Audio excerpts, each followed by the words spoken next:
சிவசங்கரா தேவனே, ஸ்ரீ சிவசங்கரா தேவனே.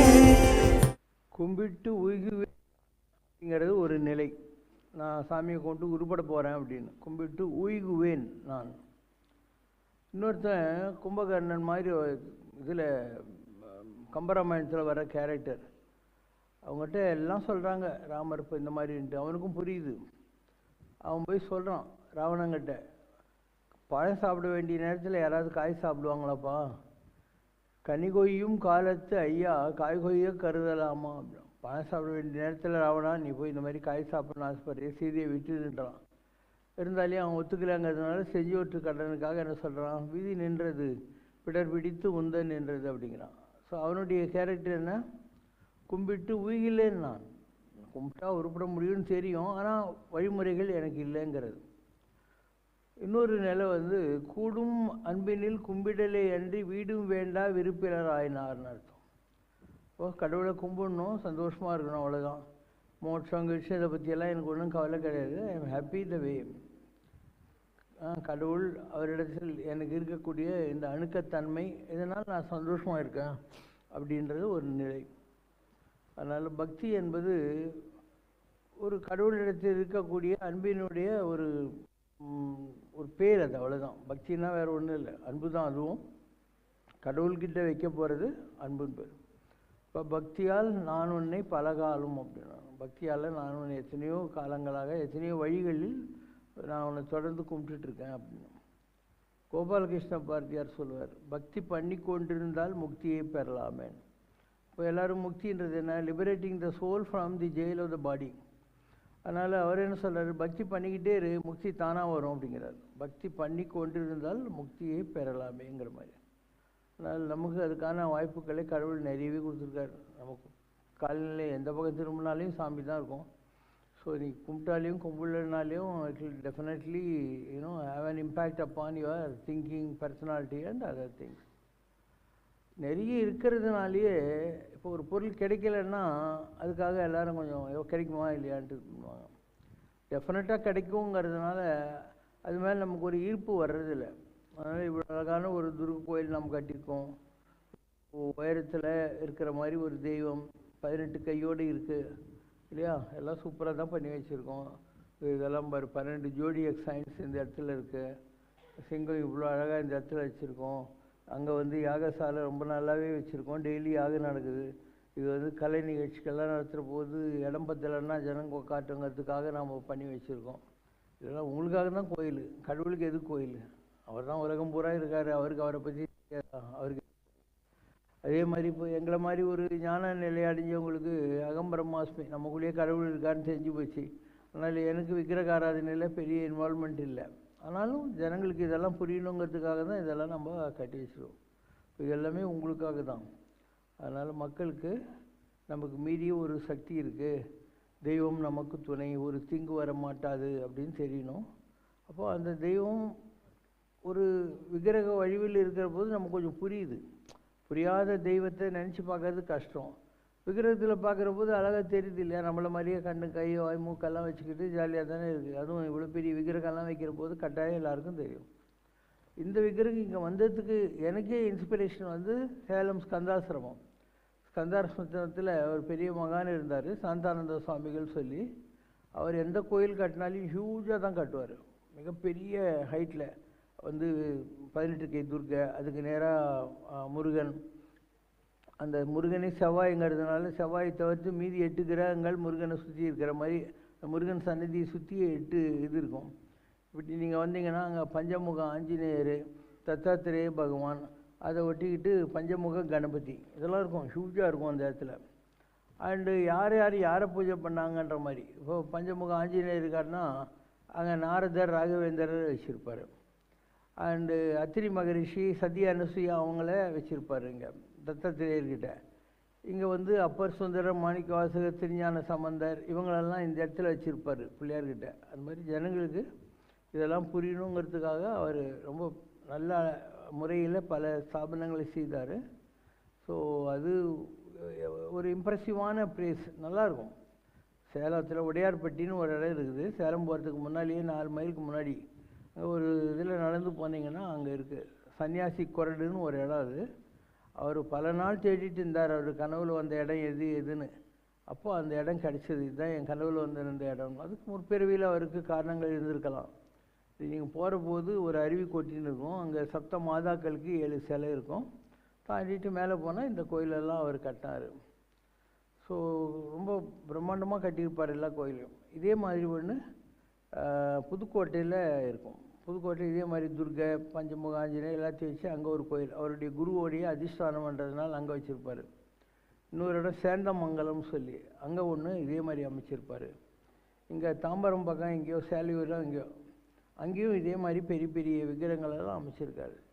இதெல்லாம் அவங்களுக்காக அமைக்கிறாங்க. அவரெல்லாம் பெரிய நிலை மக்களுக்காக தான் செய்கிறாங்க. மக்களுக்கு ஒரு ஃபோக்கஸ் பண்ணுறதுக்கு, கான்சன்ட்ரேட் பண்ணுறதுக்கு இந்த மாதிரி இருந்தால் நல்லா இருக்குங்கிறதுக்காக அவங்க வச்சுருக்காங்க. ஸோ நம்ம அங்கே 1984 எனக்கு அங்கே போகிற மாதிரி வந்தது. ஏன்னா நான் காட்டுக்கு போகணுன்னு நினச்சேன் மகேந்திரகிரிக்கு. அப்போது வந்தது, நீ காட்டுக்கு போகிறதுக்கு முன்னே பூர்ண பிரதிஷ்டியாக இருக்கிற துர்கை இருக்கா இந்த மாதிரி சேலத்தில், அங்கே போய் கும்பிட்டுட்டு போ, அப்போ தான் காட்டில் உனக்கு எந்த விதமான டிஸ்டர்பன்ஸ் இருக்காது அப்படின்னு சொல்லிட்டு. அப்பயே நான் ஞானத்தில் தான் இருந்தேன். ஏன்னா எனக்கு 26 ஜனவரி 1984 ஞானம் கிடச்சி ஆத்மா வேறு சரீரம் வேறான அனுபவங்களெல்லாம் நம்ம பார்த்து முடிச்சிட்டோம். அப்போ நான் உள்ள நுழையிறேன். அதுக்கு முன்னாடி எனக்கு காயத்ரியுடைய தரிசனம் கிடச்சிது. நேர்லேயே தான் பார்த்தேன். அப்போ நான் உள்ள நுழையிறேன். அவர் சொல்கிற முதல் வார்த்தை என்ன? காயத்ரி மகாமந்திரமாகும். அதான் நான் அவர்கிட்ட ஒன்றுமே சொல்ல. அப்போ தான் உள்ள நுழையிறேன். காயத்ரி மகாமந்திரமாகும் அப்படின்னு ஆரம்பிக்கிறார். ஏலே கணேசா, என்னடா மந்திரம் சொல்கிறாய், கொஞ்சம் ஸ்பஷ்டமாக சொல்லுடா அப்படிங்கிறார். நம்ம திருப்பூர் ஒரு பொண்ணை கல்யாணம் பண்ணியிருக்காரு அங்கே, ஒரு பிரீஸ்ட் கணேசன் பேர் அவருக்கு. அவர்கிட்ட சொல்கிற மாதிரி இன்னும் கொஞ்சம் உச்சரிப்பெல்லாம் வச்சு கரெக்டாக மந்திரங்க சொல்லுங்கள் அப்படின்னு அர்த்தம் இருக்குது. அதுக்கப்புறம் சொன்னார், உங்களுக்கு மகாராணியே அனுகிரகம் பண்ணுற நிலையில் இங்கே இருக்கேள், இதுக்காக இந்த சேனாதிபதியெல்லாம் கட்டின்ற அழுவுறேள் அப்படின்னார். மகாராணின்னா பராசக்தி, அவளே உங்களுக்கு அனுகிரகம் பண்ணுற நிலையில் நீங்கள் இருக்கீங்க, அவ்வளோ பவர் உங்கள்கிட்ட இருக்குது. சேனாதிபதினா யார்? முருகர். எதுக்காக முருகனை பிடிச்சின்னு இருக்கேள், நீங்கள் நேரடியாகவே பராசக்தியை கும்பிடுங்க அப்படிங்கிற அர்த்தத்தில் சொன்னார். இப்படி பல அனுபவங்கள் வாழ்க்கையில் வரும். தேடுவது உண்மை எனில் உண்மையில் அது கிடைக்கும். If you are searching the truth, because truth always exist, you will get it. தேடுறது உண்மையான விஷயம் தான், இல்லாத விஷயத்தை தேடினா தானே கஷ்டம். அதனால் அனுபவங்கள் தானாக வரும், நம்ம தேடினா கிடைக்கும். நீங்கள்லாம் இன்னும் அந்த அளவுக்கு சீரியஸாக கடவுளை தேட ஆரம்பிக்கலை. இப்போத்துக்கு உங்களை பொறுத்து மாத்திரம் பக்தி இருக்குது. ஆனால் கடவுளுங்கிறது உங்களுக்கு ஒரு வாட்ச்மேன் மாதிரி, உங்களுக்கு வேறு எந்த ப்ராப்ளமும் வராமல் பார்த்துக்கிறதுக்கு கடவுளை ஒரு வாட்ச்மேன் மாதிரி வச்சுருக்கீங்க நீங்கள், அவ்வளோதான். கடவுள் தான் எல்லாங்கிற மாதிரி நீங்கள் இன்னும் வைக்கல. உண்ணும் உணவு, பருகு நீர், தின்னும் வெற்றிலை என்றார். சாப்பிட்ற சாப்பாடு, குடிக்கிற தண்ணி, போடுற பீடா எல்லாமே கடவுள் தான் வாழ்கிற ஒரு நிலை வரும், ஒரு வாழ்க்கை வரும். அது வர்ற வரைக்கும் இதுதான் அதமபட்ச பரிகாரம். கோயிலுக்கு போகிறது, சாமி கும்பிட்றது, என்ன பாட்டு பாடுறது, பாடினேன் ஓடினேன் ஆவினேன் புதியன் மாதிரி பாடுறது, ஆடுறது, என்ன வேணால் செய்யலாம், யார் வேணாங்கிறார். அதனால சொல்கிறாங்க, படிக்கின்றலை பழனி திருநாமம். பழனி ஆண்டவனுடைய பாட்டை படிக்க மாட்டேங்கிற, அவன் பேரை உச்சரிக்க மாட்டேங்கிற, நெஞ்சம் விம்மி ஓயாமல் முசிகின்றலை. சரி பாடத்தான் தெரியல, அப்போ முருகனை பார்த்து முருகா முருகா முருகா முருகான்னு சொல்லி விம்மி விம்மி அழணும். ஸோ உனக்கு தொழவும் தெரியல, அழவும் தெரியல. படிக்கின்றலை பழனி திருநாமம். படிக்கின்றவர் தாள் பிடிக்கின்றலை. யாராவது பக்தர்களாக இருக்காங்கன்னா அவங்க கால்கிட்ட போய் உட்காந்துக்கிட்டு அவங்ககிட்டருந்து பக்தியை கொஞ்சம் நம்ம பெறலாமுங்கிற எண்ணமும் உங்களுக்கு வர்றதில்லை. நெஞ்சம் விம்மி ஓயாமல் முசிகின்றலை. நெஞ்சமே தஞ்சம் ஏது, நீ எப்படி தான் உருப்பட போகிற அப்படின்னு அர்த்தம். அதனால் இதெல்லாம் தான் கற்றுக்கணும். பெரியவங்க அழகாக பல விஷயங்களை நமக்காக கற்றுக் கொடுத்துருக்காங்க. எந்த மதத்திலும் இந்த மாதிரிலாம் கிடையாது. நம்முடைய சனாதன தர்மத்தில் மாத்திரம் சரீரத்தினால் கடவுளை கும்பிட்றதுக்காக இதெல்லாம் செஞ்சாங்க, கோயில்கள் இதெல்லாம் செஞ்சாங்க. அடுத்தது கிரியைன்னா என்ன? மந்திர தகுதிகளை காப்பர் கோல்டெல்லாம் எழுதி வச்சுக்கிட்டு ஜியாமெட்ரிக்கலில் அதில் சில இதெல்லாம் வச்சுக்கிட்டு மந்திரங்களை சொல்கிற போது அது நமக்கு திரும்பி கிடைக்கிது. டு கிரியேட் எனர்ஜி, அதுதான் கிரியை அப்படிங்கிறது. சரியை கிரியை. அதுக்கப்புறம் எதுவும் தேவையில்லை, கண்ணை முடிக்கணும் உட்காந்துட்டு இங்கே பார்க்குற அம்பாலை உள்ளுக்குள்ளேயே பார்க்க ஆரம்பிக்கிறது. இதுக்கு யோகாம்னு பேர். ஜோடிக்கிறது, அங்கே இருக்கிறதையும் நமக்குள்ளே இருக்கிற ஒளியையும் ஜோடிக்கிறது, இது யோகான்றது. 4வது நிலை வர்றபோது நாம் இதையே நினச்சிக்கிட்டு இருக்கிறோம் இல்லையா, அதுவாகவே நம்ம மாறிடுவோம். அப்போ நாம தான் முருகன். நான் வேறு எனாதிருக்கும் நீ வேறு எனாதிருக்கும் பவதீதம் அப்படிங்கிற நிலையை அடைவீங்க. அதுக்கு பேர் சரியை கிரியை யோகம் ஞானம். இந்த 4வது நிலையில் என்ன மாதிரி கொஞ்சம் பேர் நினைச்சோம். எங்களுக்கு எங்கே வேணாலும் நீ என்ன போய் மவுண்ட் ரோட்டில் உட்கார வச்சா கூட என்னால் தியானம் பண்ண முடியும். ஏன்னா என்னுடைய பூஜையெல்லாம் இன்டர்னலைஸ் பண்ணிட்டேன் நான். நீங்கள் இப்போ தான் பிகினிங்கில் இருக்கீங்க, அதனால் உங்களுக்கு இதெல்லாம் தேவைப்படும். கோயில் பூஜை, அபிஷேகம், ஆராதனை, பிரசாதம், அதை கொஞ்சம் இன்ட்ரெஸ்டிங்காக மாற்றுறதுக்கு தான் அது கூட சேர்த்து நைவேத்தியம் இதெல்லாம் வைக்கிறாங்க. அப்போ தான் அந்த ஒரு ஈர்ப்பு வருவங்கிறதுக்காக வைக்கிறாங்க. இன்னொன்று என்ன செய்யணும், எங்கெல்லாம் புண்ணிய நதிகள் எல்லாம் இருக்கோ அங்கெல்லாம் போய் தீர்த்த ஸ்நானம் பண்ணணும். ஏன்னா ஆர்த்த பிறவி துயர்கட ஆத்தாடும் தீர்த்தங்கள் நீயே ஆனாய். இந்த பிறவியினுடைய கஷ்டத்திலிருந்து தப்பிக்கிறதுக்காக சந்தோஷமாக போய் குளிக்கிற தீர்த்தம் எல்லாமே கடவுள் தான். அதனால் அவர் பேர் என்ன, தீர்த்த நாராயணன். எல்லா தீர்த்தங்களுக்கும் அவர் தான் தலைவராக இருக்கார். அதனால் தீர்த்த நாராயணன் அப்படின்னு பேர். ஸோ அங்கெல்லாம் போய் நம்ம நீராடணும். எங்கெல்லாம் மகான்கள் கோயிலெலாம் இருக்கோ அங்கெல்லாம் போய் எல்லாரையும் தரிசனம் பண்ணணும். அப்போ திருவண்ணாமலையிலேருந்து இடைக்காட்டு சித்தர் என்ன சொல்கிறாரு, ஆடு பார் கிடைக்கும் அப்படிங்கிறாரு. ஆடு அப்படின்னா நீராடுதல், புண்ணிய நதிகள் எல்லாம் போய் நீராடுறது. பார்னா மகான்களையும் கோயில்களையும் போய் பாரு, கிடைக்கும் அப்படின்னா உனக்கு கிடைக்கும் அப்படின்னு அர்த்தம். ஆடுனா நாட் பக்ரி. அவர் இடைக்காடர்ன்றதுனால ஆடு மேய்ச்சி இருந்தார்ன்றதுனால ஆடுன்னு சொன்னார் நிற்காதீங்க. ஆனால் நீராடுது. ஆண்டாள் என்ன சொன்னால், நீராட போதுவீர் போதுவீனே நீரிழையீர் அப்படின்னா, வெள்ளத்தின் பெருக்கை போல் கலைப்பெருக்கும் கவிப்பெருக்கும் மேயுமாயின் பள்ளத்தில் வீழ்ந்திருக்கும் குடலெல்லாம் விழிபெற்று பதவி கொள்வார் அப்படின்னு சொன்னாங்க. ராமர் அங்கேருந்து கிளம்பி வர்றார் வனவாசத்துக்காக. அயோத்திக்கு பக்கத்தில் இன்றைக்கும் இருக்குது, அன்றைக்கும் இருக்குது, கங்கை தானே இருந்துச்சு. அப்போ அவர் கங்கையில் முழுகிறாரு. அப்போ கங்கை தாயே எந்திரிச்சு வந்து அவரை பார்த்து கும்பிடலாம். பாருளோர் பாதகம் எண்ணில் நீக்குவர். பாருனா பூமி. இந்த உலகத்தில் இருக்கிறவங்கெல்லாம் அவங்க செஞ்ச பாவத்தெல்லாம் என்கிட்ட குளிச்சுட்டு விட்டுட்டு போகிறாங்க. அந்த பாவத்தை நான் என்ன பண்ணுறதுன்னு வருத்தப்பட்டுன்னு உட்காண்டிருந்தேன். ராமா, நீ குளிச்சதுனால இந்த பாவமெல்லாம் என்னை விட்டு போயிடுச்சு. பாருளோர் பாதகம் எண்ணில் நீக்குவர், யானும் அந்த தெற்று உன்னில் நீக்கினேன் உய்ந்தனேன் என்றால். தெற்றுன்னா மிஸ்டேக்குன்னு அர்த்தம், மலையாள வார்த்தை, தமிழ்லேருந்து தான் போயிடுச்சு. அந்த தப்பு இருக்கு இல்லையா, அதை நீ என்கிட்ட குளித்ததுனால போயிடுச்சுப்பா அப்படிங்கிற வார்த்தையை அவள் பயன்படுத்துகிறாள். இப்படி எவ்வளோ பேருடைய வாழ்க்கை வரலாறு இருக்குது. அப்போ நீராடுறது ஒரு நல்ல விஷயம். காணாமல் கோணாமல் கண்டு கொடு ஆடு பார் கிடைக்கும். காணாமல்னா என்ன, காலையில் சூரியன் உதிக்கிறதுக்கு முன்னால் சூரியனை காணா முன்பு. கோணாமல்னா சூரியன் 12 உச்சி வெயிலில் இருக்கிற போது அந்த நேரத்தில் சாமி கும்பிடணும். கண்டு அப்படின்னா 6 மணிக்கு அஸ்தமான நேரத்தில் கடவுள்னு நினைக்கணும். ஒரு நாளைக்கு 3 வேளையாவது சாமி கும்பிடணும். Before sunrise, noon and at sunset. 3 வேளை சாமி கும்பிடணும். காணாமல் கோணாமல் கண்டு கொடு அப்படின்னா பூ தண்ணீர் கொடுக்கும். பூ ஜான்னா ஜலம், பூஜா அப்படின்னா பூவும் தண்ணியும். போதோடு நீர் சுமந்தேத்தி புகுவார் அவர் பின் புகுவேன். இந்த மாதிரிலாம் பூஜை பண்ணுறவங்க இருப்பாங்க. அவங்க கூட நானும் சதடி சமராதனில் கோயிலுக்குள்ளே போய் உருப்பிட்டுருவேன் அப்படின்னு சொல்லி தேவாரத்தில் வருகிறது. ஆடு பார் கிடைக்கும். நீராடு, மகான்களையும் நதிகளையும் போய் பாரு, கிடைக்கும் அப்படின்னு அர்த்தம்.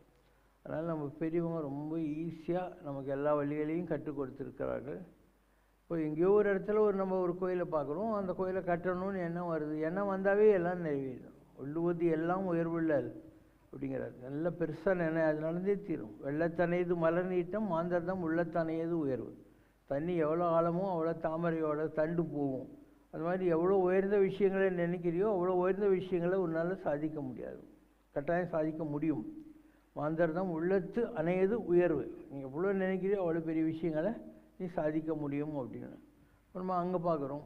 இந்த இடத்துல இந்த கோயிலெல்லாம் கட்ட ஆரம்பிக்கிறோம். கடவுளுக்கு எல்லாத்துக்கும் ஒரு காரண காரியம் இருக்கும். இப்போ இந்த கோயில் கட்டி ரெடியாக இருக்க காலத்தில் நீங்கள் பார்த்தீங்கன்னா சாது கிருஷ்ணவேணி அம்மானு இருந்தாங்க இல்லையா, புதிய மல்லையில் கல்யாண தீர்த்தத்தில். அவங்களும் துர்க்கை தான். கிருஷ்ணவேணி அப்படின்னா பாதி கிருஷ்ணன் பாதி சரஸ்வதி, அதுதான் கிருஷ்ணவேணின்றது. மிக உயர்ந்த தவங்களை செய்தவங்க. ஒரு பிறவியில் ராமாயண காலத்தில் சபரியாக இருந்தாங்க. மதுரை மீனாட்சி அம்மனாக இருந்தாங்க. ராமகிருஷ்ண பரமஹம்சருடைய மனைவி சாரதா தேவியாக இருந்தாங்க. ஔவையாராக இருந்தாங்க. இந்த மாதிரி பல பிறவிகளை அந்த அம்மா அடைஞ்சவங்க தான். பார்த்தா ஏதோ ஒரு லூஸ் மாதிரி இருக்கும், கிராமத்து பொம்பளை மாதிரி இருக்கும். ஸோ அங்கே இருந்தாங்க. அவங்க அங்கே உடலை விட வேண்டிய நேரம் வர்றபோது கரெக்டாக இந்த கோயில் ரெடி ஆகிடுச்சு. அப்போ அந்த ஸ்பிரிட்டு தான் நம்ம இந்த கோயிலில் கொண்டு வந்து உட்கார வச்சுருக்கோம். அப்போ இதுக்குள்ளே இருக்கிறது யார்? ஒரு ஆர்கானிக், ஒரு உயிர் துடிப்புள்ள இறையாற்றல். அதுதான் இந்த இடத்துல நம்ம வச்சுருக்கோம். ஆனால் இது உங்களுக்கு இன்னும் பெரிய அளவுக்கு பயன்படும். என்ன இருக்குது, ஒரு கோயிலெலாம் என்ன இருக்கும், இவ்வளோ தான் இருக்கும். மற்ற கோயிலெலாம் இருநூறு இருக்கும். நம்ம கோயில் பரமரம்லாம் இருக்குது, யாகசாலை இருக்குது. எதிரில் பார்த்திங்கன்னாக்க மகான்களெல்லாம் மாயம்மாவை வச்சுருக்கோம், கிருஷ்ணவேணி அம்மா வச்சுருக்கோம், சத்யசாயி வச்சுருக்கோம். இந்த இடத்துல யாகசாலை, அங்கே வந்து இந்த அத்தி மரத்தில் மீந்து போனதை வச்சுக்கிட்டு நரசிம்மரை பண்ணி வச்சுருக்கோம், எல்லாம் வச்சுருக்கோம். ஸோ ரொம்ப கூல் பிளேஸ், எப்போ வேணால் வரலாம். அதனால் மக்களுக்கு இன்னும் ஒரு ஒரு ஒரு கோரிக்கையற்று கிடக்குதுன்னே வேரில் பழுத்த பலான்னா, பலாப்பழம் அப்படியே தொங்குதான், ஆனால் சாப்பிட்றதுக்கு தான் ஆள் இல்லை அப்படின்னாங்க. அதனால் எல்லாமே இருக்குது நம்ம இடத்துல. நீ எங்கேயுமே போக தேவையில்லை. எதுக்கு எங்கெல்லாம் போகிறது, தண்டை செலவு பண்ணின்னு ஊர் சுற்றின்னு டயர்டு தான் ஆகி எப்படா தூங்கலான்னு தான் இருக்கும். சாமிக்கு எங்கே கும்பிட்டு போகிறேன். இல்லை, நிறைய பேர் டூரிஸ்ட் பஸ்ஸில் கிளம்புவாங்க. இங்கேருந்து 7 நாள் டூரு அப்படின்னு சொல்லி முதல் நாள் போய் கொஞ்சம் சுறுசுறுப்பாங்க, 2ஆவது நாள்லேருந்து நீங்கள் போயிட்டு வாங்க அப்படின்னு பஸ் ஏற்றி. இதுக்கு எதுக்கு டூருக்கு போகிறேன்? இல்லை, நீங்கள் போயிட்டு வாங்க மற்றவங்க சொல்லிட்டு இவங்க தூங்குறது எதுக்கு பஸ்ஸில் போகணும்? உனக்கு தான் ஒத்துவார் இல்லை, விட்டுரு. இல்லை, லெஷர்லேயே இருக்குது, நல்லா எப்போ உனக்கு ஃப்ரெஷ் ஃபீலிங் இருக்குதோ வா. இல்லை, இங்கே கூட செவத்தில் சாஞ்சி உட்காந்து தூங்கிடு. எவ்வளோ நேரம் தான் தூங்க, 10-15 நிமிஷம் தூங்கிடுவியா? அதுக்கப்புறம் திருப்பியும் உனக்கு மூடு வந்துடும், சாமியை பார்க்கணுங்கிற மூடு வந்துடும். அதுக்கு தான் இவ்வளோ கோயில் கட்டி வச்சுருக்கோம். இதெல்லாம் நீங்கள் சரிவர பயன்படுத்தி கொள்ளணும். அப்போ வழிபாடு என்னென்னா ப்ரேயர் இல்லை, வழிபடுவது. வழிபாடு என்பது வழிபடுவது, நல்ல வழிக்கு வர்றது, உருப்படத்துக்கான வழிகளை தேடிக்கொள்வது. அதனால் you have to use all these facilities. உங்களுக்காக தான் இதெல்லாம் கட்டியிருக்கோம், எனக்கு தான் தேவையே இல்லைன்ட்டேன் நான், இல்லையா? அதனால் உங்களுக்காக தான் இவ்வளோ செய்கிறோம். உங்களுக்கு காலெல்லாம் செலவில்லை. இங்கே இருக்கிற இல்லை பூஜை பண்ணுறவங்கெல்லாம் உங்கள் ஆளுங்க தான். நீ தட்டில் எதுவும் போட தேவையில்லை, எவ்வளோ நேரம் வேணால் ஜரகண்டி கிடையாது, ஒரு பிரச்சனையுமே கிடையாது. அப்போ இதையே யூஸ் பண்ண முடியலன்னு நீ எப்படி பெரிய ஞானத்தை தேடிடுவேன், எப்படி ஆன்மீகத்தில் நான் வந்துட்டேன்னு சொல்லி நினச்சிக்குவேன் இல்லை? அதனால் யூஸ் ப்ராப்பர்லி. அப்போது அடுத்த ஸ்டெப்பு உங்களுக்கு வந்துக்கிட்டே இருக்கும். அடுத்த ஸ்டெப் வரணும், நீங்கள் தான் போகணும். ஒரு அடியாக நீங்கள் தான் கடவுளை நோக்கி போக வேண்டியிருக்கும். அந்த கடவுள் எப்பயுமே தான் இருக்கார். அவர் இல்லாத இடம் கூட கிடையாது, இல்லாத நேரம் கூட கிடையாது. நம்ம தேடணும். கேளுங்கள் கொடுக்கப்படும், தட்டுங்கள் திறக்கப்படும், தேடுங்கள் கண்டடைவீர்கள். அதனால் நீங்களும் தேடுங்கள், உங்களுக்கும் கிடைக்கும். இது கிடைச்சப்புறம் தான் அதில் எவ்வளோ சந்தோஷம் இருக்குங்கிறதும். இந்த taste of the pudding lies in eating இட்டுவாங்க. ஒரு பதார்த்தம் எப்படி இருக்குதுன்னு சாப்பிட்டு பார்த்தா தானே தெரியும். அப்போ கடவுளுங்கிற பதார்த்தம் எப்படி இருக்குன்னு நீங்கள் அதை டேஸ்ட் பண்ணால் தான் தெரியும். அதுக்கான முயற்சி உங்கள்கிட்ட இருந்து தான் வரணும். கடவுள் உங்கள்கிட்ட ஆரோக்கியமாக இருக்கார், அறிவாக இருக்கிறாரு, ஐஸ்வர்யம் இந்த இடத்துக்கு தேவையில்லை, ஏன்னா நீ ஒன்றுமே கொடுக்க தேவையில்லை இல்லையா? உனக்கு எதுவும் பஸ் சார்ஜ் கூட இல்லை. அங்கேருந்து இங்கே கொஞ்சம் நடக்கணும், ஒரு 5 அடி, இவங்க 2 அடி, இவ்வளோதான். ஆனால் இதெல்லாம் பயன்படுத்தி கொள்ளுங்கள். உங்களுக்கு வாழ்த்துக்கள். துர்கா தேவி துரித நிவாரிணி, துர்கா தேவி துரித நிவாரிணி, துர்கா தேவி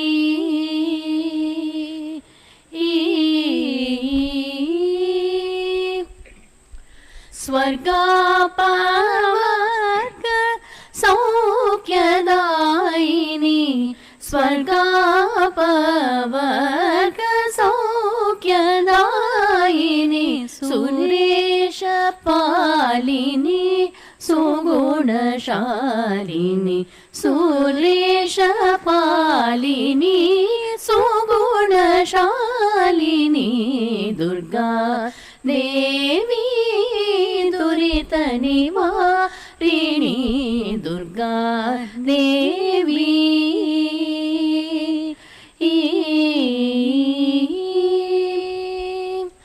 प्राणाग्नि संयोग विनिसदा प्रणवनाद सप्त स्वर रूपिणी, वीणादि देवाद्यगान Vinodini, Hari केशवामिनी, Vinodini, Hari केशवामिनी, sa sa ga ga ma ma pa sa sa ni ni da da ma ga pa sa ni da ma ga ri sa sa ni da ma pa sa sa ga ga ma ga ri sa ni ni da da ma ga ri sa Durga Devi Durita Nivarini Durga Devi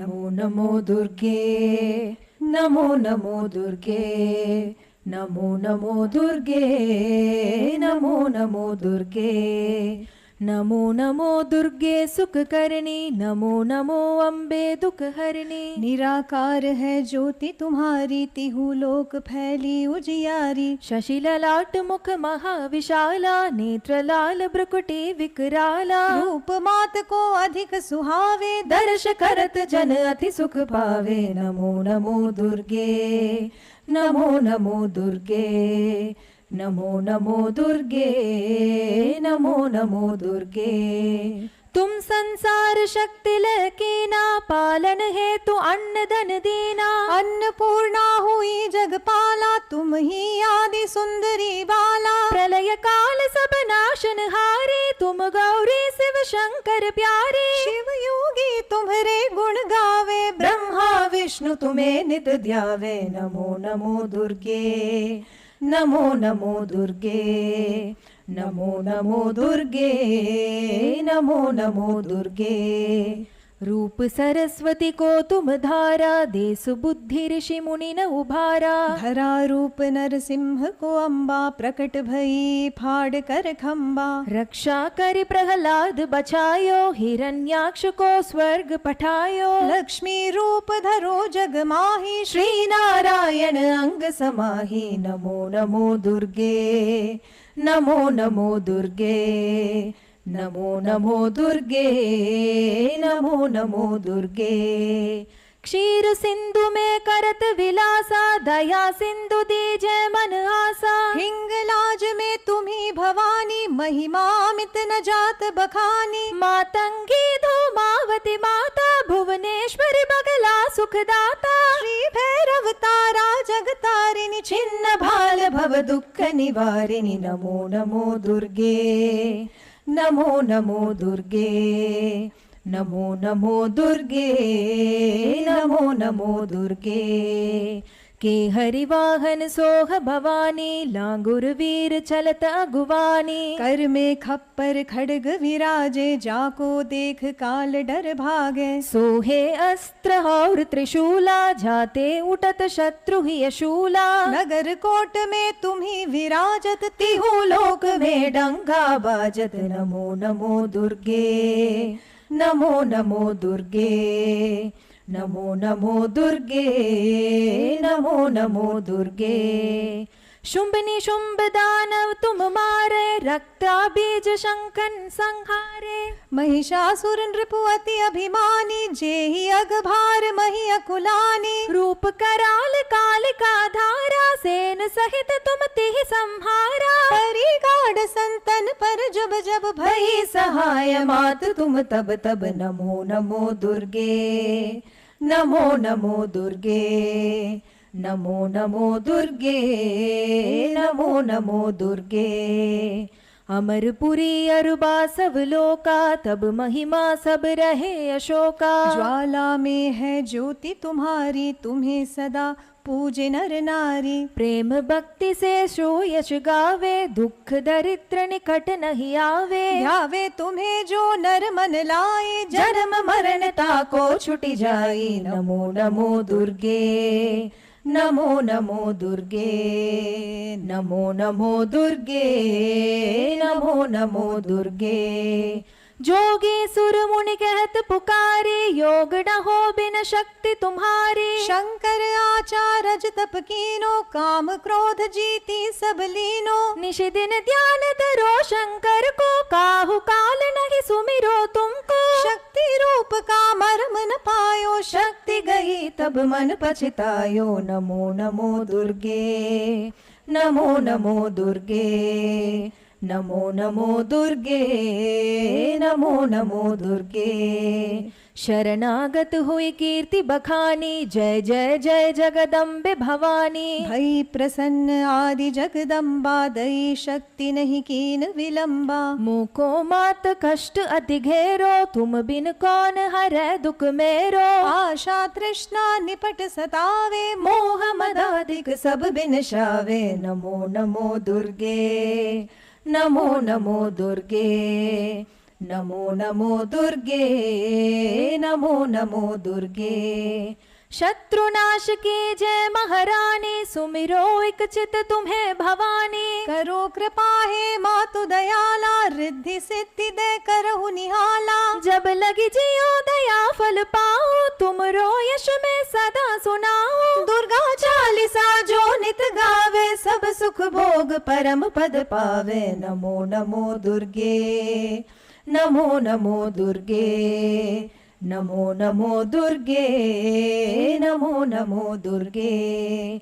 देवी दास शरण निज जानी, करहु कृपा जगदम्ब भवानी। देवी दास शरण निज जानी, करहु कृपा जगदम्ब भवानी। नमो नमो दुर्गे, नमो नमो दुर्गे, नमो नमो दुर्गे, नमो नमो दुर्गे। ओम जय शिव शंकर रे, स्वामी जगत परिपालक रे।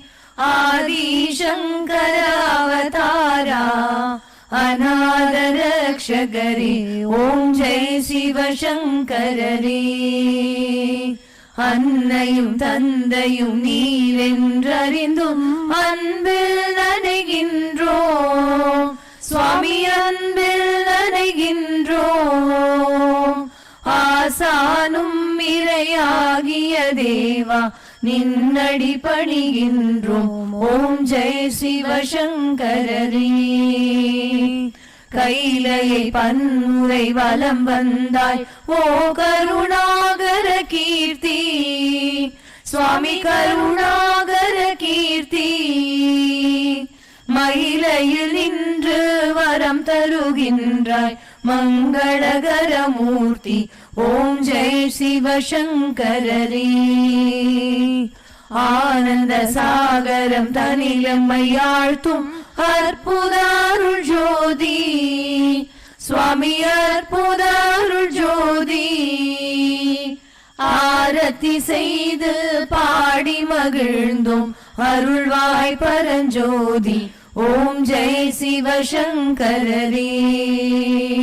நாராயண நாராயண ஓம், சத்யநாராயண நாராயண நாராயண ஓம். நாராயண நாராயண ஓம், சத்யநாராயண நாராயண ஓம். சத்யநாராயண நாராயண ஓம். ஓம் ஜெய சிவசங்கரரே. அம்மையோடு அப்பனென வந்தவர்க்கு மங்களம், ஆசானும் தெய்வமுமாயானவர்க்கு மங்களம். இத்தனை துயர்களெல்லாம் தீர்ப்பவர்க்கு மங்களம். ஈஸ்வராவதார சிவசங்கரர்க்கு மங்களம்.